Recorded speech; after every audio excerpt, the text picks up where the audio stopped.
ከየክልሉ ከተውጣጡ ባለሙያዎች ጋር በመሆን የምትመለከቱትን መልቲ ክሮፕ ትሬሽንግ ማሽን ወደ 8 የምንሆን ባለሙያዎች ነን ይሄን ማሽን የሰራነው።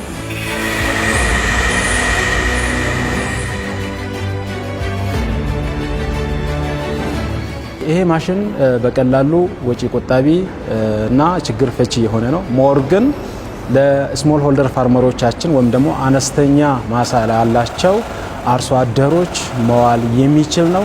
ለትንሽ ማሳ ብለው ከውጭ የሚገባው ማሽን መግዛት ስለማይችሉ ብዙ ጊዜ በእጅ ነው የሚጠቀሙት፣ በዱላ ነው ወይም ደግሞ እንስሳት በከብቶች በማስረገጥ በዛ ነው እህልን የሚወቁት ሲስቴም ማለት ነው።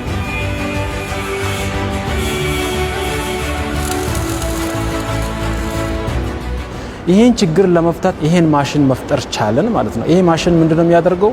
ራሱ ይወቃል፣ ራሱ ወንፊት አለው። ለምሳሌ ለበቆሎ፣ ለጤፍ፣ ለሩዝ፣ ለስንዴ፣ ለገብስ ሳራማና አገዳማ የምንላቸውን እህሎች በሙሉ መውቃት የሚያስችል ነው ማለት ነው።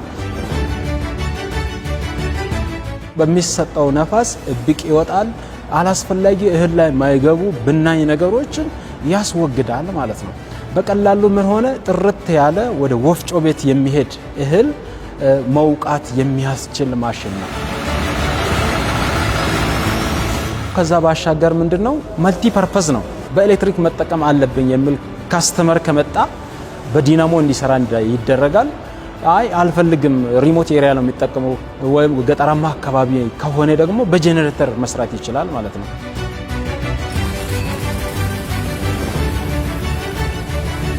ሌላው ፖርተብል ነው። አንድም ዲስአሰምብል ተደርጎ ወይም ደግሞ ተፈታቶ መኪና ላይ ተጭኖ እንደ ቁስ መሄድ ይችላል። ካልሆነም ደግሞ እንደ ተገጣጠመ ጎማ ስላለው ከኋላ እየተጎተተ ማስኬድ ይቻላል ማለት ነው።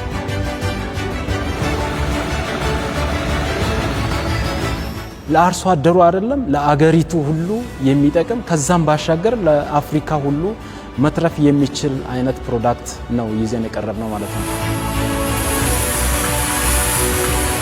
ወደ ገበያ ሰርጸን ለመግባት ያሰብነው እቅዳችን ምንድነው?